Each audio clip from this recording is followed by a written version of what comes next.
Take over for the Meet the Candidates Forum, which is what you all are here for. And I promise a very brief meeting. I'm 2 minutes under schedule. Thank you.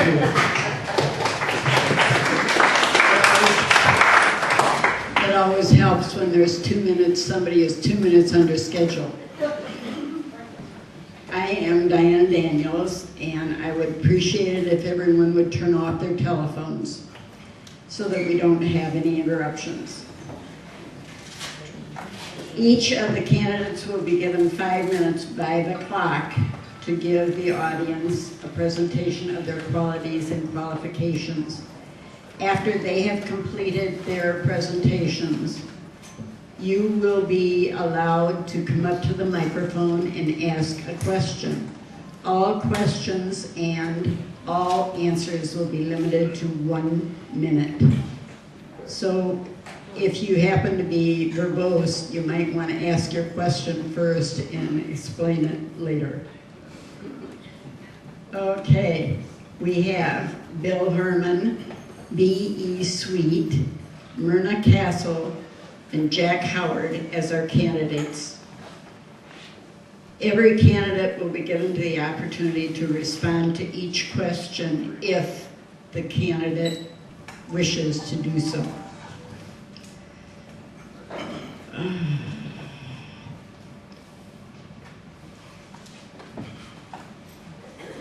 They are seated at the table from left to right in the order that they appear on the ballots. And you should be receiving your ballots very soon. Okay, I thank you for the setup of the hall to Ms. Jody and her staff. And I will tell you now that this order will adjourn this meeting. Okay, I thank you very much for your attendance. And we will start with Mr. Herman as far as presenting his commentary, his qualifications and qualities. Thank you. Hey, look, Ricola, welcome, ladies and gentlemen. Hope you all received a copy of the letters that were mailed out. Can you stand up? I certainly can.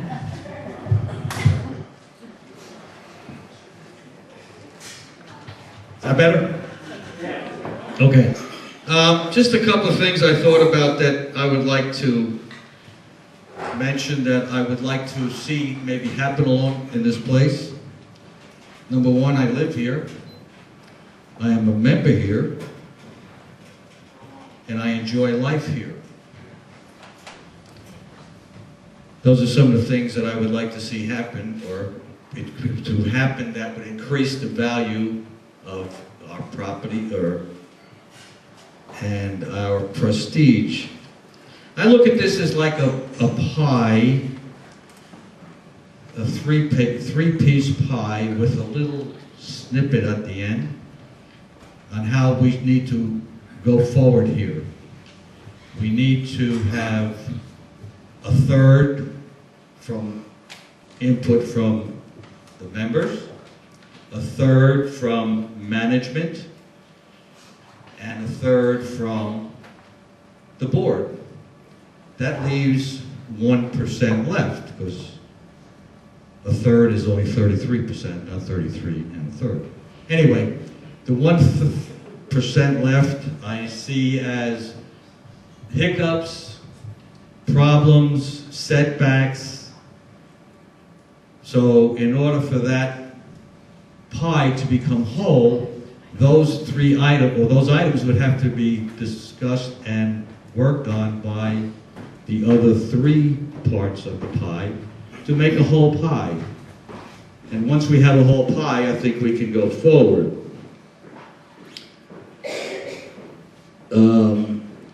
And if these changes that are proposed, or you people want to see done, and management wants to see done, and the board wants to see done, if they're worked on and are accomplished, I think we can, one of the things that we can do is change the bumper sticker that floats around about where the hell is Fort Clark to I know where the hell Fort Clark is. You know, and so that's kind of, you know, a little summary of things that I would like to say. I don't have any specific things to mention that I want to change this, I want to change that. We have to, that's not important right now in the sense that I'm not involved in it now other than as a member and would like to see things changed as a member. If I get elected, we'll have to look at it from a different point of view. I'd like to leave, I only got 5 minutes, so I'm going to cut it short because I don't like to talk like this anyway. But I'm going to leave you with a quote, and I wrote it down here so I can read it. It was a quote from Minnie Pearl. And I say, if she was to pass through Fort Clark someday soon, she'd be saying, "I'm so proud to be here." Thank you.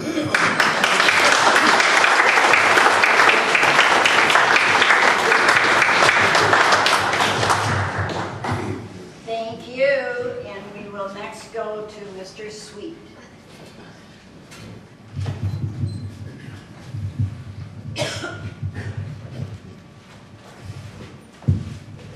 I'm not very good at ad-libbing the speech because I'm kind of busy all week. Wife's in the hospital. Hopefully she'll get to come home this weekend. But I do wish to thank the members of the Community Council for hosting this Q&A session and to Mrs. Daniels for moderating. My name is V.E. Sweet, and I'm a candidate for the Fort Clark Springs Board of Directors. I am a 1963 graduate of the University of Texas College of Pharmacy. I also served in the United States Marine Corps Reserve from 1956 to 1962. In 1975, I moved to Fort Clark with my wife Charlotte and 6 sons. We all fell in love with the fort, as I'm sure most of you have also. I was fortunate to be involved with Nat Mendelson during the early development of Fort Clark Springs. At first, Nat and I did not get along well together. After a short while, we gained a mutual respect for each other. Nat was a genius in promotions. I saw him promote Fort Clark in a very short time to approximately 7,000 members and close to 8,000 memberships. I served on the board of directors from 1979 to 1982. This board, and we built the 18-hole golf course, did a complete rewrite of the bylaws, established a museum and other amenities we see every day. Now I have semi-retired and have the time and energy to devote towards working for the association. My main concern is protecting the investments we've all made through the years. By the way, Sam, that means you're going to be working more. Thank God. I'm only working there for one reason. Yeah. Poverty. I am one of the largest property owners with 15 memberships, and I have become concerned about the severe decline in the number of members at Fort Clark. We're down from a high of, say, 7,000 members to about maybe 2,500 active members. Maybe not even that many. I know we can't maintain the way of life we have all become accustomed to with so few members. I want to hold workshops with interested members and discuss their ideas and concerns as to how we go about increasing our memberships. I'm sure many of you have excellent ideas which could be adopted to promote our fort. We need to improve and maintain our amenities and restore some of our lost amenities, but that takes money. There are opportunities in our area right now that we should cultivate. We should reach out and encourage people to connect with the industries that are moving into Kinney County and surrounding areas to get them to move to Fort Clark.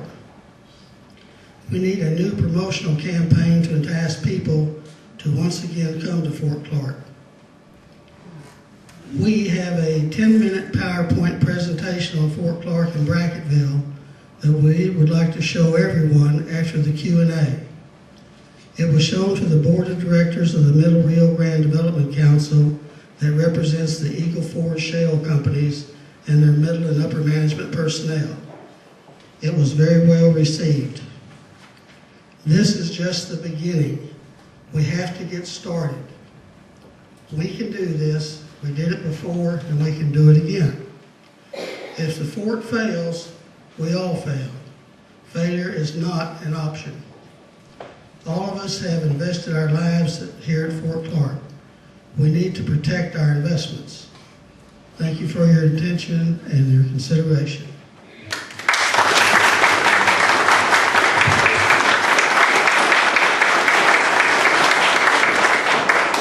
Exactly 42 seconds left. Can I use it?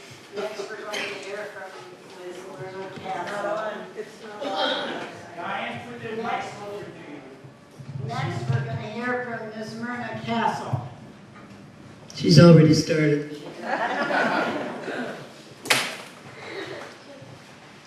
One thing I've noticed is that in talking to the other candidates, we all have similar goals for the fort. So maybe it's going to be a difficult decision on who to vote for. I have a background in, I don't speak well out loud apparently. I have a background in administration and, what's the good word? Everything's gone. It's administration and organization, that's what it is, in colleges and university. And they're very similar to what Fort Clark is going through. I don't think I've ever gone into a college or university that wasn't having financial problems. And they said, well, we used to have money, and of course now I'm here and you don't. So I think I have a good understanding of what happens when you don't have enough money. The education I have is sometimes valuable and sometimes something not to talk about. I have a PhD and master's degrees in history and counseling and management.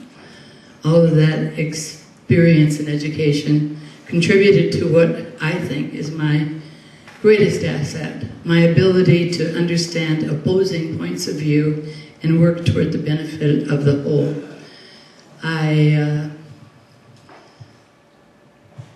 have worked in Nebraska, where I grew up, and in Alaska, Canada, California, Missouri, and Maine. I came here from 10 years in Amarillo, where I worked at the Clarendon College. I've lived on the fort for 7 years and have volunteered for various activities, most consistently at the recycling center. I tend to work in the background, so many of the people I've worked with see my face a lot, but don't know my name. It's Myrna Castle. My goals for the fort, and I wish I'd quit saying, I'm sorry. I want to see the fort develop a master plan. I think this would make the actions of the board from year to year more consistent and more understandable to the members. But I want to see the members develop the master plan. They need to put in what they think this fort should become and what they wanted to work toward. I'd like to see the growth in membership that Bea talked about. I need to see the fort have financial stability.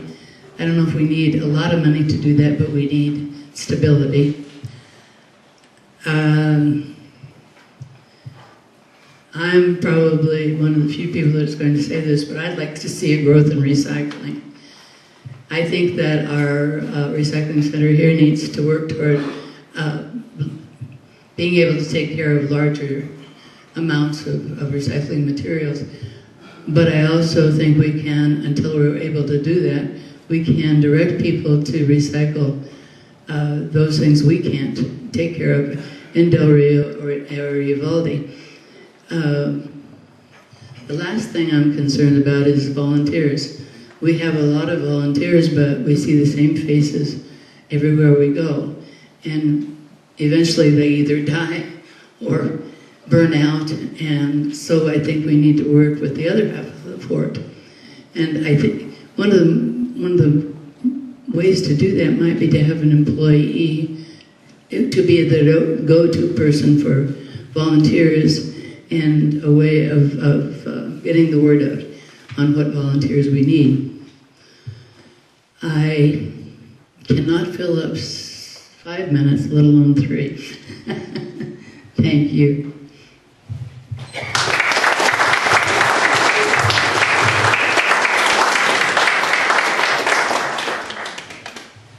And you had, can you hear me back there? You had 49 seconds left. Much better than I thought.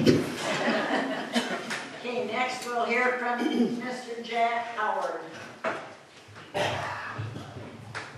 Okay, welcome everybody, and I want to add my appreciation to the Community Council for having us here so where we can meet you and y'all can meet us. And also, I'd like to thank all the volunteer groups we have here at Fort Clark because you guys are the threads that keep this community together. We have a very unique community here, and I don't need to tell y'all that because y'all all know that. But guess what? We're one of the best kept secrets in Texas. Hardly anyone knows we're here. You've seen that bumper sticker that we have that we sell over here at Settlers Fort. Where the hell is Fort Clark, Texas? And there's a lot to be said about that.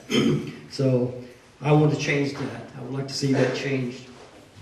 I'm convinced that we've got a community like no other place in Texas, and I think we need to let people know about it. Working with other board members and the Fort Clark administration, we can market this unique community and we can attract new members. Sir? Can't hear me?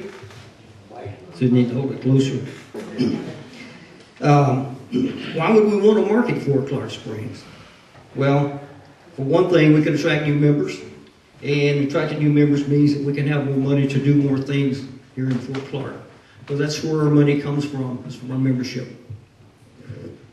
Thank you very much. Sound like Elvis Presley. Okay. The first step in marketing Fort Clark is that we've got to improve our facilities because much like when you invite new people to your home, you want to clean it up and make it look real nice before you bring people out here. And that's one of the things that we need to do. And once we improve that first impression on our community, then when people come, they're going to want to stay. And now, as all of you know, when you pass by on Highway 90 down here, what's the first thing that we see when we drive into town on either end? We see fading billboards. Really nothing to announce that we have a motel here with vacancies in it that people can stop and enjoy Fort Clark. We have a falling down fence line. You know, it's not very attractive and not very appealing to people passing by. We need to change that. And working with the board and administration, we can do that. Recently, we've seen a lot of improvements here at Fort Clark. One of the problems we've had in the past is a fundamental problem of lack of maintenance here in a lot of our facilities. And we need to change that. We've seen a lot of improvements in that area, but there's a lot more to be done. If we attract people here to Fort Clark, what do they see when they first drive into the fort? First thing, we bring them in here, we have no visitor center to welcome them. We have buildings that are needing repair. Some of them have got electrical hazards. Some of them got leaking buildings. Some of them got structural issues. We have recreational facilities that are in need of a facelift. We've got a golf course that's in need of cart paths. We have an RV park that needs improvement. And many more projects that even y'all could think of. But all these projects cost money and money to implement. And our only dependable income for Fort Clark is our membership and our property assessments. So what we need to do is to attract more members and not raise our dues and assessments. So in order to attract new members and to keep the old members, we need to improve these facilities and add more recreational opportunities. We can budget money to market for Clark Springs. And marketing for Clark Springs means that we can market our motel and our RV park to increase our revenues from these businesses. We can market our facilities, and we can get more recreational members. And we get more recreational members means we have more dues. And marketing our unique community means more property sold and more members to share the costs of maintaining Fort Clark.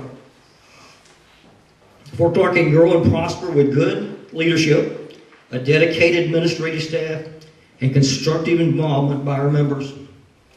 We have to have cooperation between our volunteer groups, our association members, our board members, and the Fort Clark administration. Everybody working together. So, as your representative, I would work to put Fort Clark Springs on the map, grow our membership with better marketing, work within budget constraints, set priorities, repair and improve our facilities, and listen to all memberships concerns. I thank you for your attention.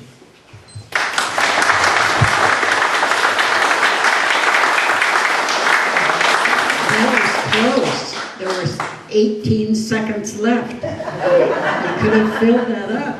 Yes, sir. Mr. Herman. Oh, you had about 40, I think. Somewhere in there. Okay, we are now to the point where people can come up to the microphone and ask questions. The questions will be limited to 1 minute. The answers will be limited to 1 minute. You can ask a question of an individual or the whole group. If you ask of an individual, then the other members on the group will be allowed to respond if they so desire. Okay, anytime you're ready, you can start lining up.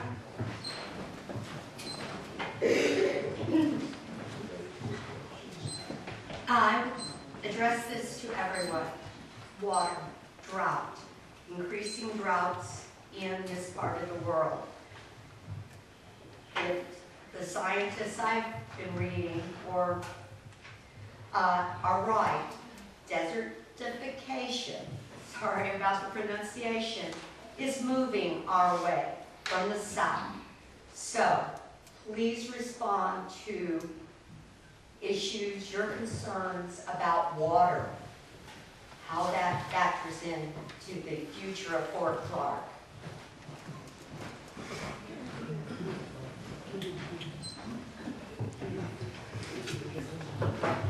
Okay, Ms. Castle, go ahead. I'd say we're lucky that we're already pretty much a desert, so we're about ready for it. But we have to be careful of our water.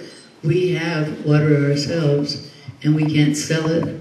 We have to watch the other people that are coming out of the aquifer that we're using, so that we do not allow them to sell their water to San Antonio, for instance. We already know what happens when that occurs. If you want to know, go down to Carrizo Springs and see what they're doing.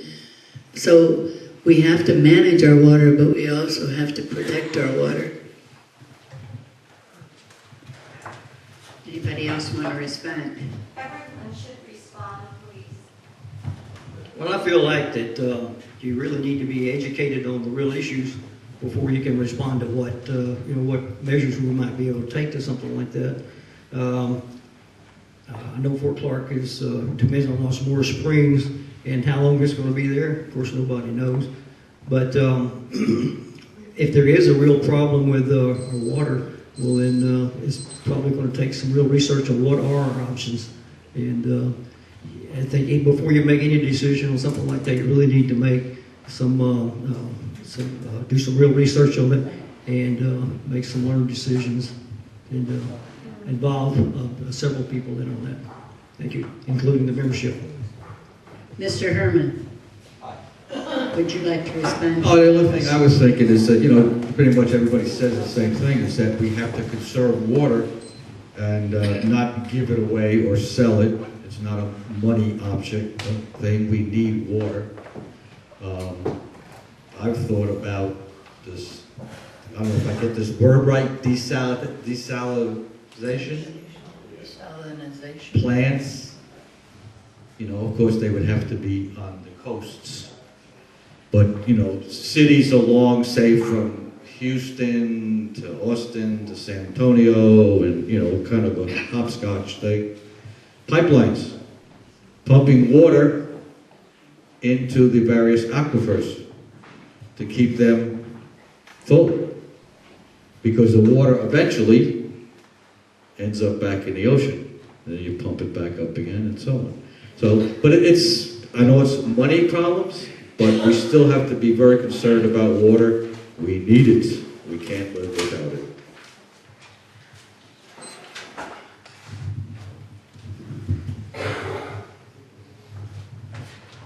In 1852, the fort was selected, this site, because of the water.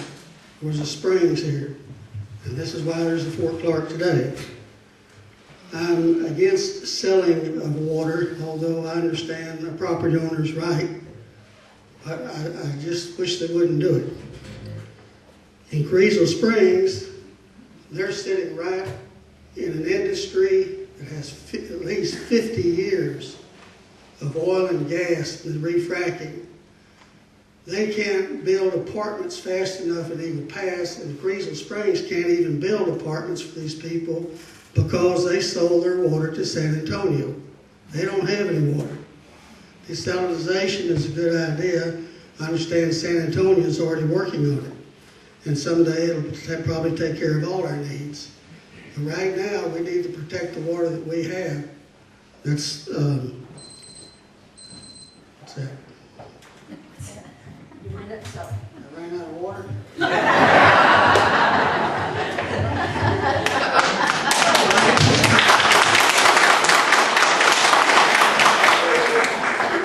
Water and time, yes. Okay, next question. Do we have another question? Come on up to the mic, please.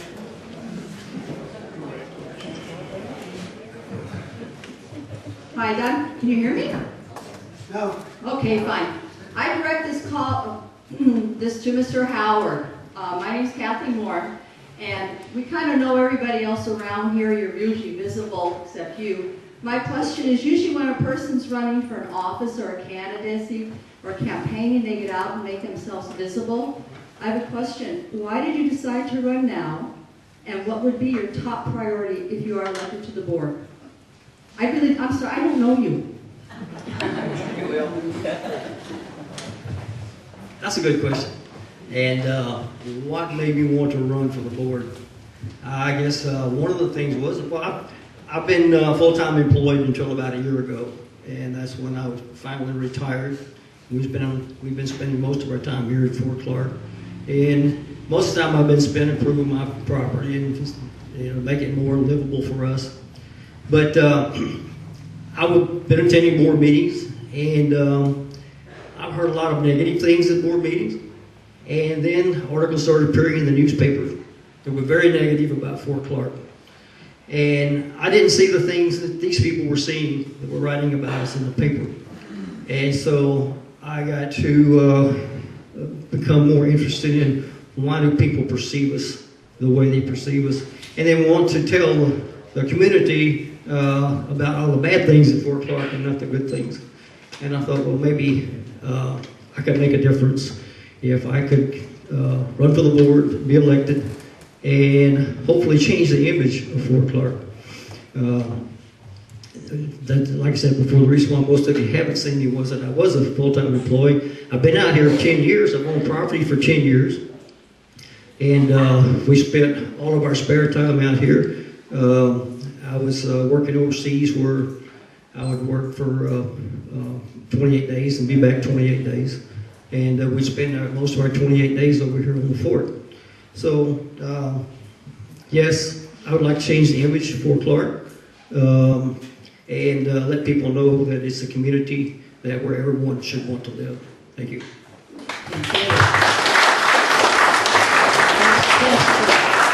Next question.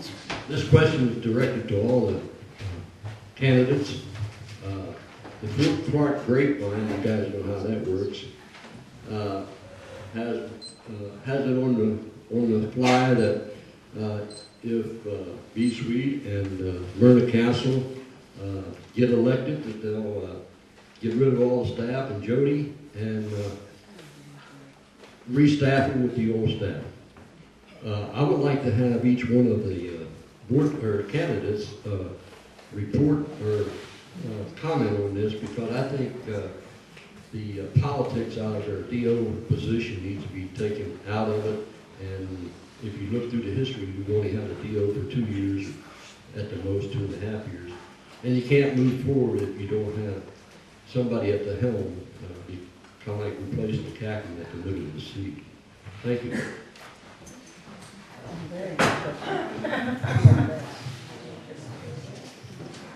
I kind of think you answered the question yourself, Garland.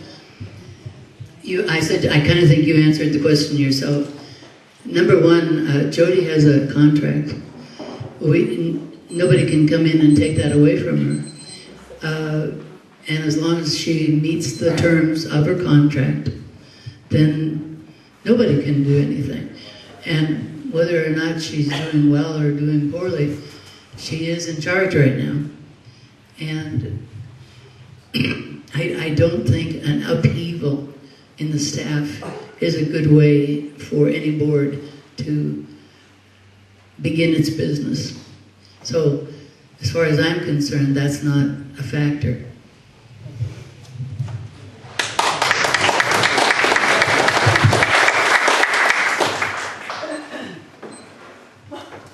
I'm not a bad guy.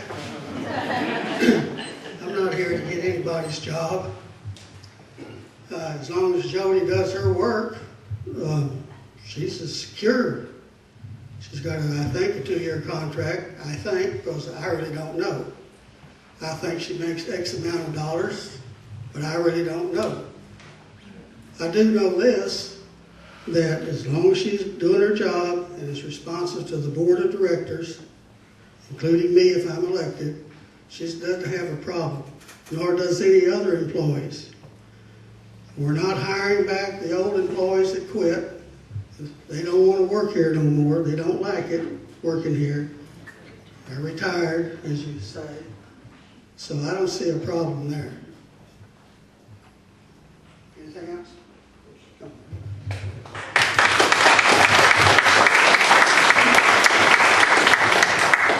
I kind of agree, you know, the present board hired Jody to do a job.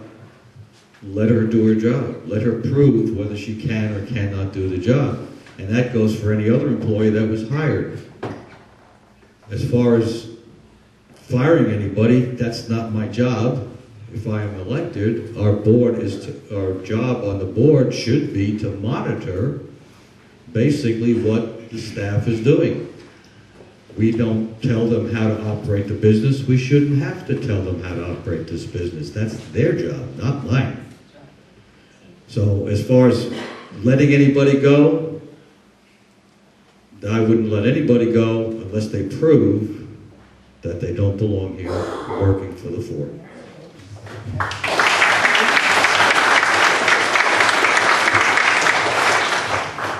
I would disagree with that in one respect. It would be your business to tell her what to do. She can't just go do it on her own. Oh, no. She is subject to the board of directors. We give her projects to accomplish. That's what she has to do.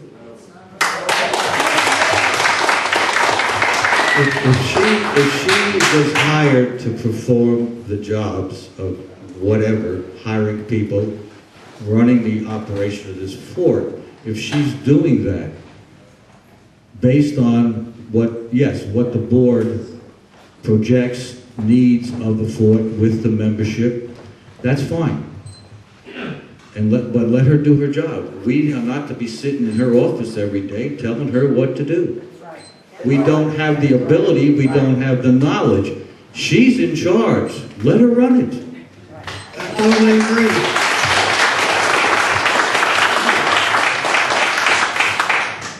Okay, their minute's up.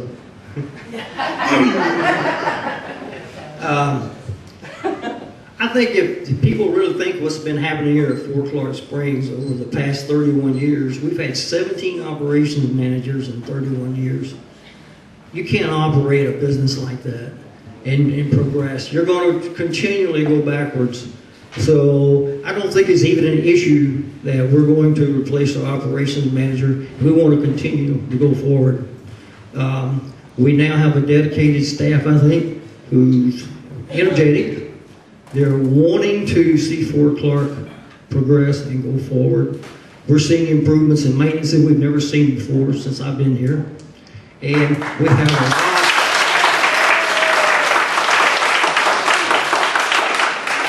but we have a lot of work to do, and we need to work together to do that. Thank you.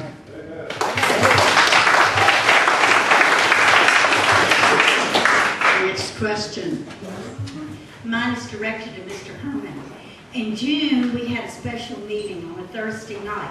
Debbie Trent asked 3 questions to the board and was absolutely ignored. Judy Crosby was very stern, and she said you did not answer her question. You, Mr. Hearn, said, shut up. Do you plan to say shut up to other members or as a board member? And should board members and members say shut up to one another? Thank you.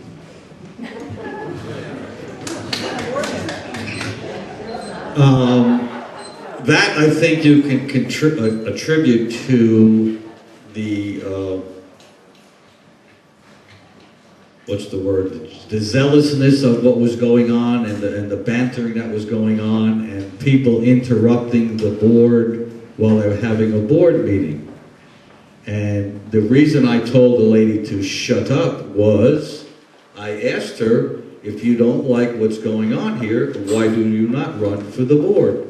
She says, I don't want to get on the damn board. Well, then I said, shut up. That's what it was about.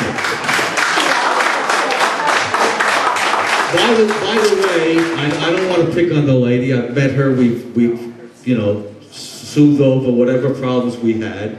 We're friendly. But she said some nice things to me on the way out the door that I will not repeat.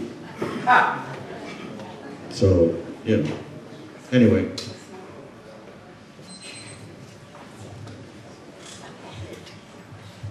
Next question.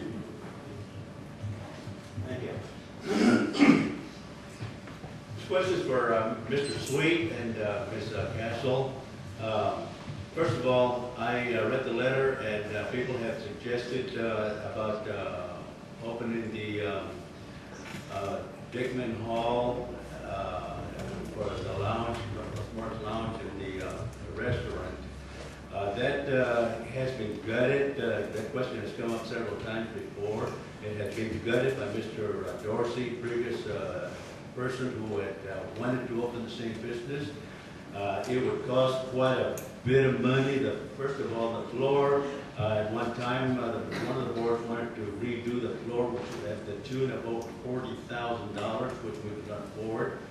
My suggestion is that if the question or initiative pursues that someone would like to have a club and restaurant or snack shop, I would Mr. Sweet and Ms. Kessel, if they'd like to, would you entertain a lease of a property, of a building that is not being used and being dormant, and possibly the only time used is once a year?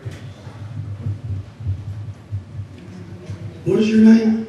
My name is Ray Reyna. I'm the owner of the Alibi Lounge and Apartments down the road. I know your son. He worked for me one time. Okay, and also I also support every year the Las Morris activities here. Every year someone comes over and I donate $150. I have a check waiting for $150 at my place. No one's come up and collected, so here I am. I'll take it right now. No, I can understand why you might not want us to open up Dickman Hall, but can you imagine a family of 2, 3, 4 coming down to Fort Clark to spend a weekend, and they get here and they don't have a place to feed their kids, have to run to town, they just won't come. We have to have our own facility here. We have to be self-contained, and we have to have a restaurant of some kind, even if it's just sandwiches and continental breakfast, and we got to have something here. I know in the old early days, that was a hopping place, and we had such good times up there. Maybe I'm living in the past, but that's what I'd like to see again, is a nice lounge and a restaurant. But I'm willing to take the restaurant in stages. Start with the lounge, divide off the building, let income from that cash cow start feeding the other side of the building and get it fixed up. And I know that we have volunteer help here, good carpenters and people who would pitch in and help. I don't think we have to go out and pay retail to get that job done.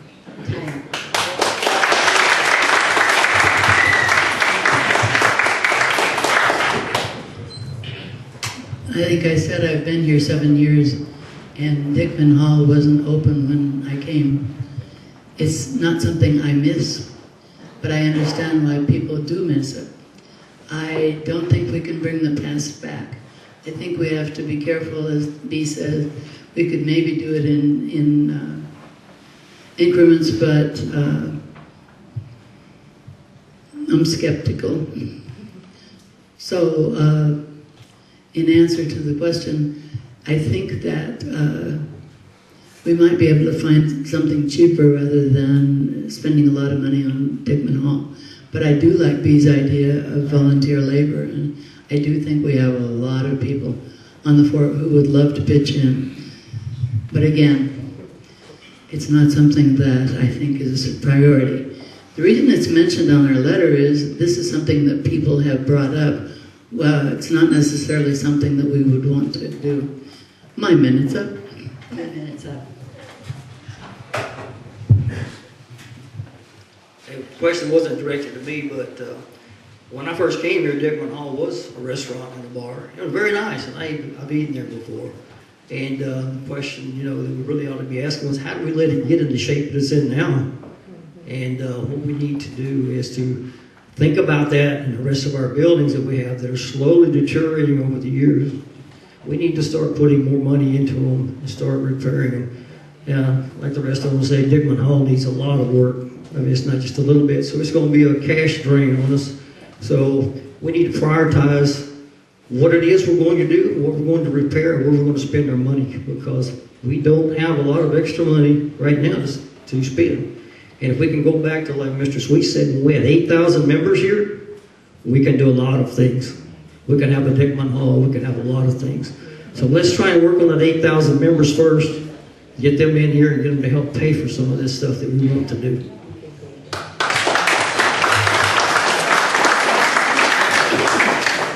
That would be nice, but we're going to have something here to sell those other memberships to get people in here. They walk in here and don't see anything, they turn around and go right back out. I think they have a restaurant that's in the making right now. Not a restaurant, but it's going to be a eating facility. Time. Yes, ma'am. Next question. Bill, you want to answer that question? Can I? Yeah. Oh, okay. Yeah, I kind of agree with, we need things here on the fort that are going to attract people to come here. Like it's been mentioned, people riding down the road, drive by, they look at the fence, oh, an insane asylum, because look at the size of that fence. But, things like that, we're not known, we have to become known, and we have to have things here for people to do in order for them to want to come here. I think Mr. Sweet mentioned somebody coming from Houston or something to spend the weekend. What are they going to do when they get here? there's nothing for them to do. And aside from that, the outside public coming in doesn't have a lot of things to do. Why can't we have more things for us to do? I'm pushing for something that I don't know if it could ever happen, but I'd love to see a miniature golf on the floor. I would love that, because I could go play miniature golf, And it's something that members could do. Are you cutting me off? Yes. Next question. I'll have to ask the questions one at a time. I really have three. I am Woody B. Hornberg, a member in good standing. I've been here many, many years when they refer to it as the glory days. I have seen boards that have followed the rules. I have seen boards that haven't followed the rules. I want to know if each board member is aware of the rules that you are to follow in conducting a meeting. Now, I think B. Sweet made a very good point. He said that members should come to him. Yes, and what he meant was that as a group, the board is in control of the director of operations. The group brings the rules, the concerns to the members. I would like for each of you to respond. Are you aware of the rules, particularly the Robert's Rules of Order?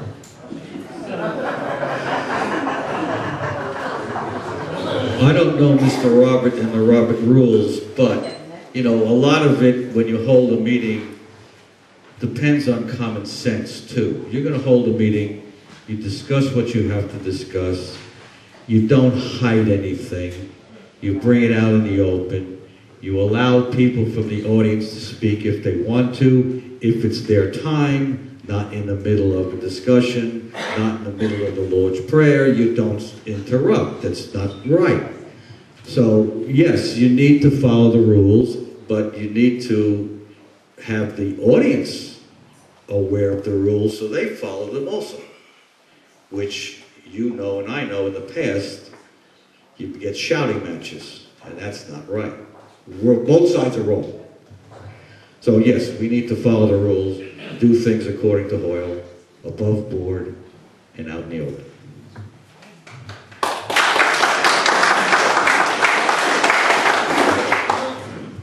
I might mention that each of the candidates was informed that they would get 1 minute to answer each question. Therefore, I'm sitting here with a timer, and I hit it for 60 seconds each time. Is that in the Robert's rules? You should win a prize for that, I think. Well, I think we should follow Robert's Rules of Orders, of course. And I think one of the things that we're really lacking in our meeting is probably a sergeant in arms. And sometimes I don't see a lot of order in our meetings. People speaking out of turn and speaking from the audience is really a disruption. And that should not occur in an orderly meeting. Because it's not productive, and when people get upset, nothing gets accomplished. So yes, we need to follow Robert's Rules of Order. Did you have another question besides that one? Yes, I did. Has everybody responded? No. In the early days, when I was on the board, we did not use Robert's Rules of Order. Towards the end of my term, they decided they would want to use it. Dorothy Haig insisted on that. So she gave me a book on Robert Rules, and I read it. Boy, I could fall asleep every night reading that thing. Yeah. Although it does make for fast and orderly meetings, I got to admit, when you don't have it, the Robert's Rules, it's a much more entertaining meeting because you can't interact. But whatever the board goes by or decides they want to do, then we all do it. The board has, man, I'm having a senior moment. That's a terrible time, isn't it? The board has its rules through the and they should follow their own rules first. If Robert's Rules of Order makes it easier for the board to conduct a meeting, I think we should do that. But if we're going to do it, it has to, as Jack says, there has to be a sergeant at arms, whatever you call that person, someone to enforce it, because you just forget. I don't think everyone should be enforcing it.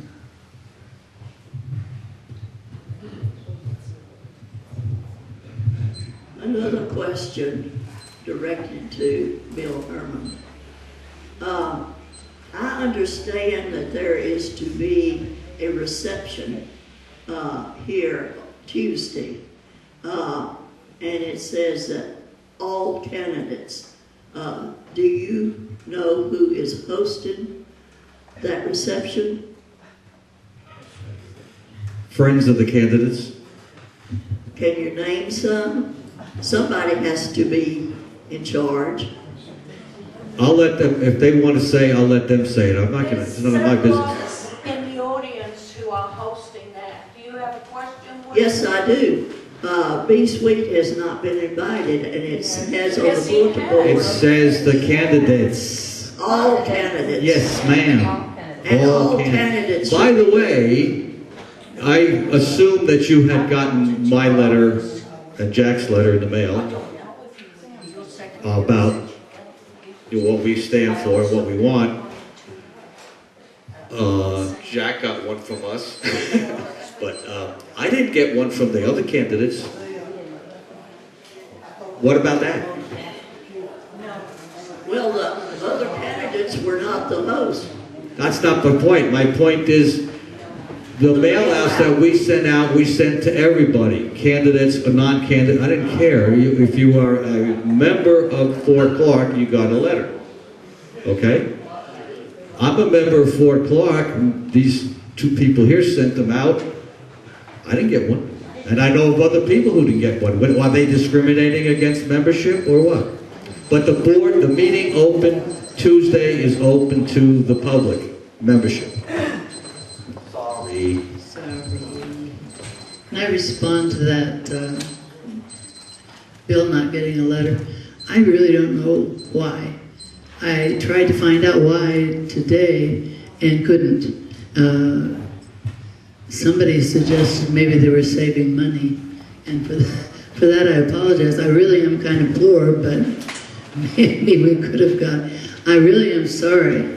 I don't hate you. I'm just a comment. That's all. I don't hate anybody. I was hoping I could respond. I don't think anybody got a formal invitation. Did you get one, Bill? I didn't get a formal invitation, but I'm going to be there. And Mr. Sweet didn't get one, so he can certainly be there. And Miss Myrna Castle didn't get one. She can be there also. No, I didn't get one. Evidently, I did get one. Nobody got a formal invitation. Oh, that's right. Nobody got a formal invitation. So, but everybody's invited. So everybody's on the same footing here. Yeah. All right, another question. Excuse me, there's a line back there. Can we have her go to the back of the line? Thank you. Thank you.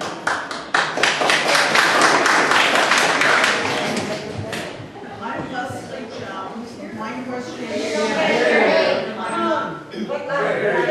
I'm not close enough. Am I now? Okay. Boy, you really have to get close to this. My question is sort of directed to Mr. Herman, only because I don't really know you. I just met you and a couple of the other candidates because I find it very hard on myself to go to board of directors meetings. Boards are there for the directors of the general manager. They don't micromanage. My question for you is taken from your letter, and I would like to know in what respect you think the CC&Rs need to be rewritten, being that some of them are not enforced at this point in time. We live in a lot that is seen from all directions. I could not put a clothesline or a propane tank out, but there are other people who do, and this is just an example. I don't care whether they have, but I don't think that they necessarily need to be rewritten. What is your response, please? Well, it rewritten in the sense that the CCNRs have a lot of generic statements in them. For example, they say where they are recorded, when they were recorded, what the unit is, what it makes up. And to make sure that that terminology is about the same for all the units. They also state what architect committees right or can do and cannot do. They should all be the same for all units. Now, when it comes to the specifics of a unit, depending on what it was designed for, we're not necessarily talking about changing those. We're not going to say Unit 15, which is strictly a mobile home unit, you can now build a house on it. No, we're not changing that kind of stuff. We want to make sure that the general terminology is the same. So then in the future, when you add new units, you have a base for the CCNRs, and then you put in the individual conditions. Yes, Ms. Castle. Just briefly, the state has changed the laws governing the CCNRs as well, and we need to make them in Conform. as they go along with the state laws. Would the board then not just do one individual volunteer, but have a committee to do that? You have to have a committee. It's too difficult to do by yourself. I suspected that it was because of the change of the state laws, but I didn't know for sure. And that was just a very definite question we'd like to ask. Thank you for your answer.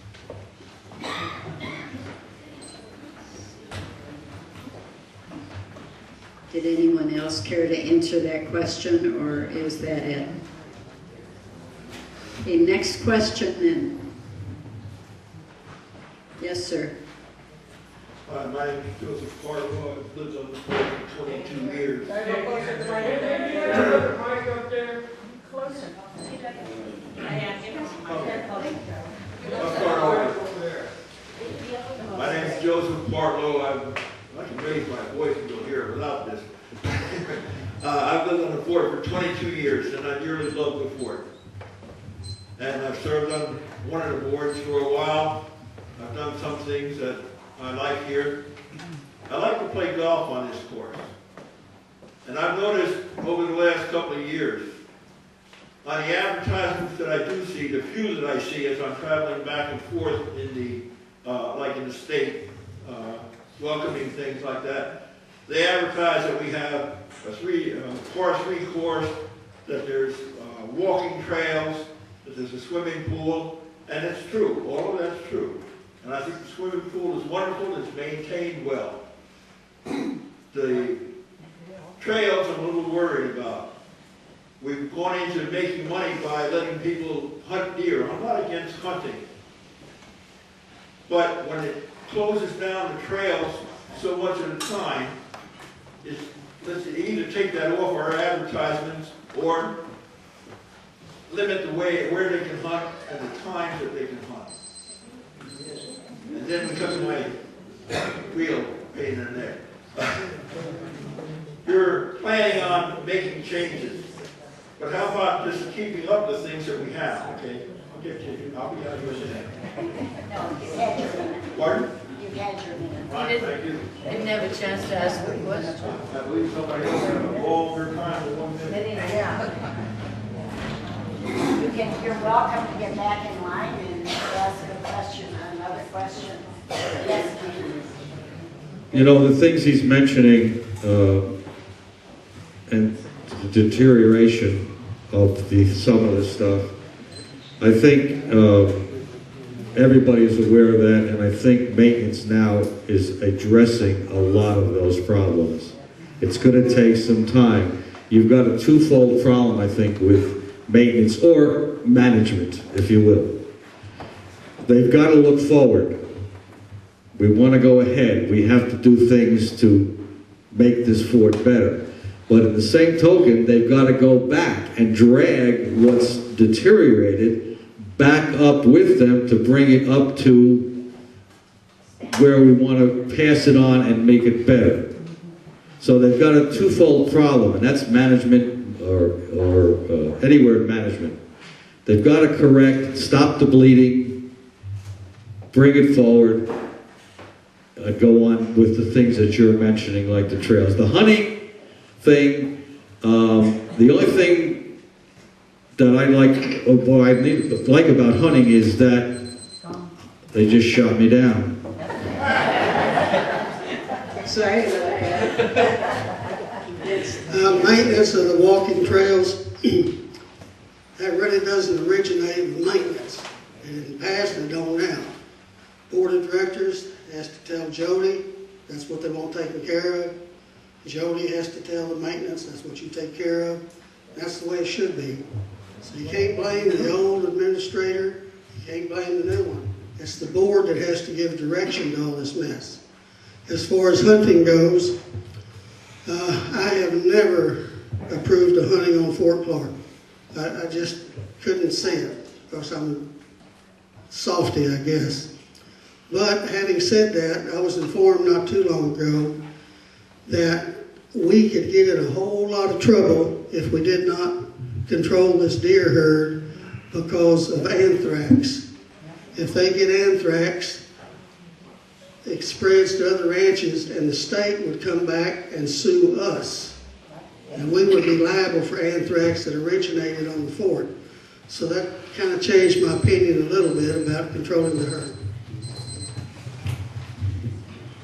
I'll go on with controlling the herd.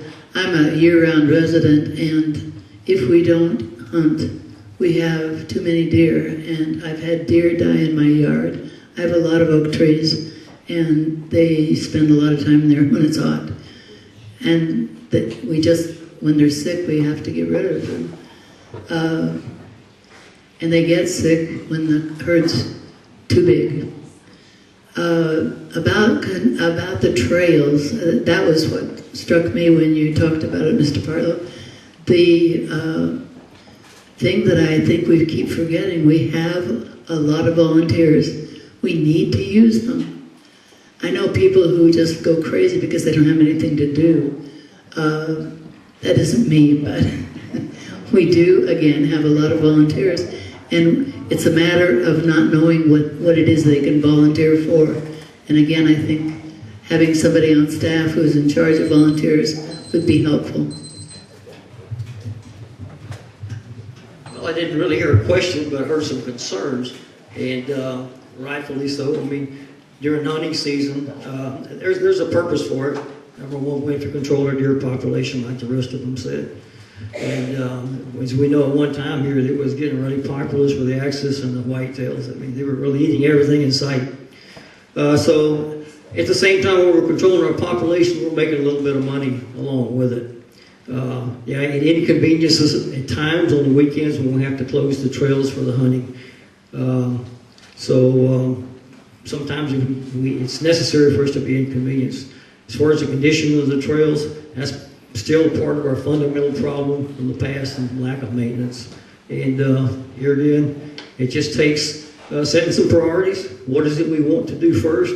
What do we want to do next? And this is one of the things that really needs to go on our list. It's improve our trails. Because that is a great, great marketing point for Fort Clark. We have miles and miles of hiking and biking trails out here. Thank you.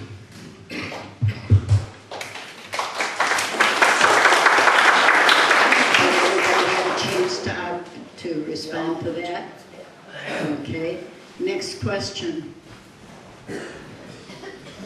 Mr. Herman, are you aware that changing the CCNRs is not a board duty? The board does not have the authority to change any CCNRs without a membership vote. And it takes 66% positive vote from the members to change any CCNR. Are you aware of that? Yes, ma'am, I am. And it's not 66% all over. It varies between units. But the point being is that we're not going to run out and change everything and make everything, different. Number one, it was mentioned by Ms. Castle about the new state laws. Well, we have to comply with that. So we have to change those rules that need to be changed as far as CCNRs are concerned. The state says we have to, or they're going to fine us. So those we have to change. The other ones, we're not going to change them. That's, it's not really a change. It's really looking through them, if you will, updating terminology, making sure that the legal terms are correct by today's standards. Because, a lot of these, as you know, were built, written in 1972. Well, this is 2013. So we have to, that's what I'm talking about changing, is to bringing them up to the current legal terminologies and state laws. If we want to change that Unit 1, you can now build a mobile home there, no, we're not saying that. Well, that's not what I'm saying. Let's put it that way. I just want to assure the audience that the board understands they do not have the authority as a board to change the CCNRs, that it is the membership though that does it. Right, I agree, I understand that. May I make a comment? Certainly. There have been so many rule changes with the state. Every time something happens, they quote state law. And I suppose there have been a lot of changes. And I believe that the new board should spend the dollars and get a homeowners association lawyer, a good one out of Dallas or San Antonio, or someone who knows homeowners associations. There are several that represent 10, 15, 20 homeowner associations. These people should know what they're doing, and we need to get this all settled once and for all.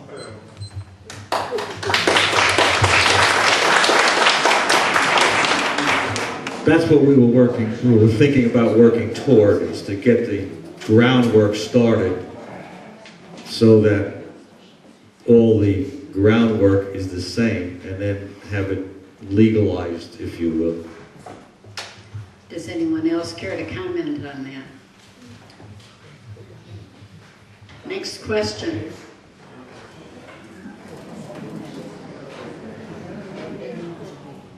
Woody Hornberg. My question is, do you believe that a person's private property is their property and they have control over their property? And Mr. Herman is on the architectural committee, and I'd like for him to respond. The problem is, yes, people who have property own the property. But when they bought the property, they should have been given the CCNRs, which basically tell them what they can do on their property. And the architect committee is supposedly here, or supposed to be here, to make sure that the people who have property and build on it, expand on it, remodel it, change it, go through the architect committee to make sure it follows the rules that were set up through the CCNRs. That's all.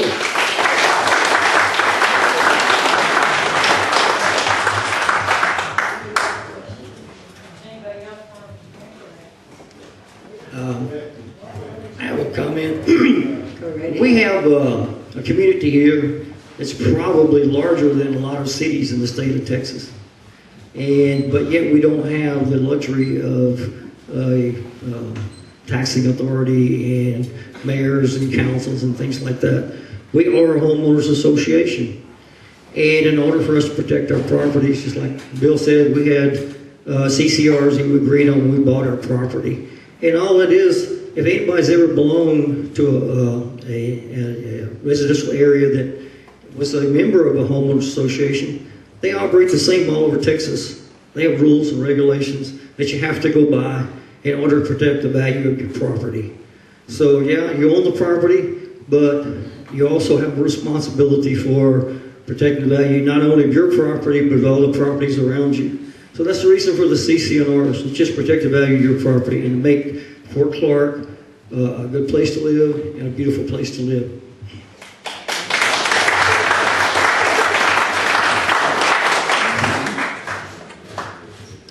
We have exactly 5 more minutes. Well, this Your question, this sir? question is for all the board members. I noticed in B. Sweet's letter, I noticed in B. Sweet's letter and Vernon Castle's letter, they talked about assisted living.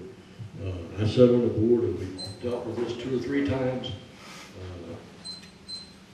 One, they wanted to lease the property.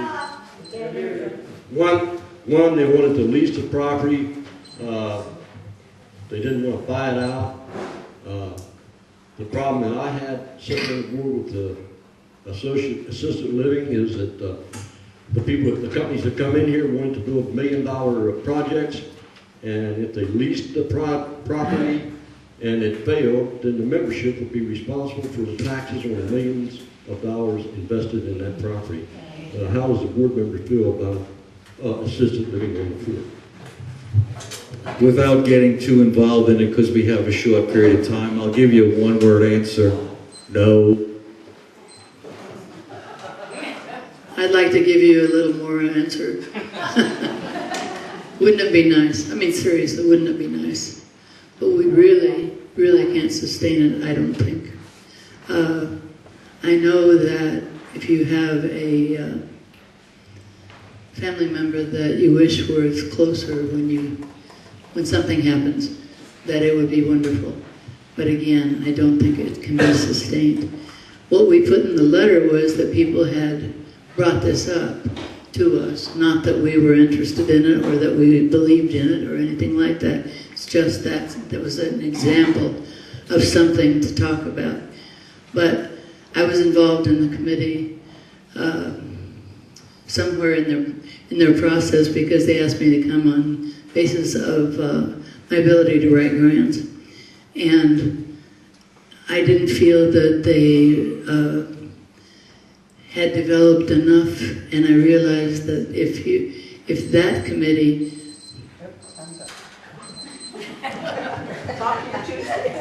You have to move to an assisted living place. You're done. Well, if my name was mentioned, so I'd like to respond.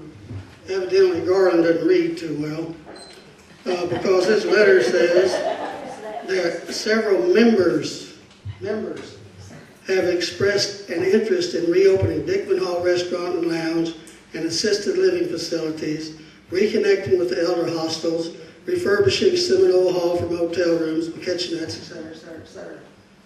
These are members that have brought me questions about it. Right now, the senior citizens are in conference, or they're in negotiations with our board of directors, which Garland is a member. He should know that. It was done in executive session last meeting. I'm not privy to what went on in that meeting. Like everybody else, I got to stay outside. So maybe you should direct that question to yourself, Garland. What are y'all doing? I'd like to respond to that. I can't tell you what happened in executive session. I just want to know your feelings on about assisted living. Okay, that's another question. Well, I'm open to listening to any new proposals. And one thing I'm interested in, how's it going to benefit for Clark Springs? Because this is something we're going to have to live with, for a long time. What's going to be our short-term benefits? What's going to be our long-term benefits? And what's going to be our liabilities? But yeah, you have to be open for new proposals and new things to look at. But we always have to keep in mind what's best for the fort as a whole, and make sure that we don't enter into something that's going to be a liability for the fort.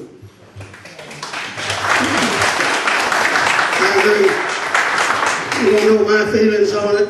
My feelings are that you get the best real estate lawyer that we can find. And if you ever make a contract, if you guys make a contract with whoever for it, you have an airtight contract that protects us. That's all you can do.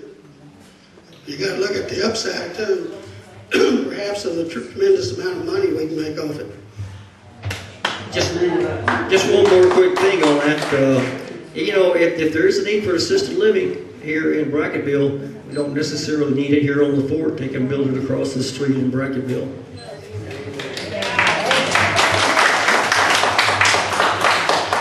You could do that, but then you're gonna lose a lot of revenue. Not really. Not really. People are going to have a motel to stay in. We got those. Next question. My name's Richard Ebert. I'm a member of good standing. And one thing that just turned me off was that comment about executive session. I'm sick and tired of things being hid from the members. I think it's time that executive session, we cut out the crap and start telling the people here what's going on. I'd like to know what your feelings in regard to that. Well, there are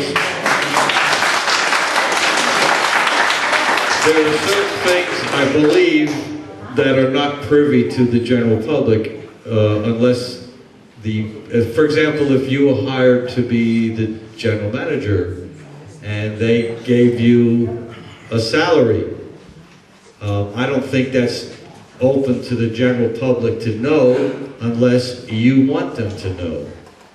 But there are certain rules and regulations that have to be done that the general public has no say in or effect on. But not yet. To put everything in executive session, no, I don't agree with that. That's an example, once again, when you ask for somebody to come in and hire for a job, won't you tell them what the salary and the benefits are going to be? Absolutely. Why shouldn't we know? I didn't say you shouldn't know. I said Why don't we change the way at the time you do it, you go into executive session because you're discussing personal things with the person. You go to any business, there are personal things in your personnel file that is not open to the general public. That's what I'm talking about, that kind of stuff. What was personal about the Excuse me, please. I didn't have a meeting. I was on. What would be personal? Excuse me, Madam Chairman. I move to adjourn.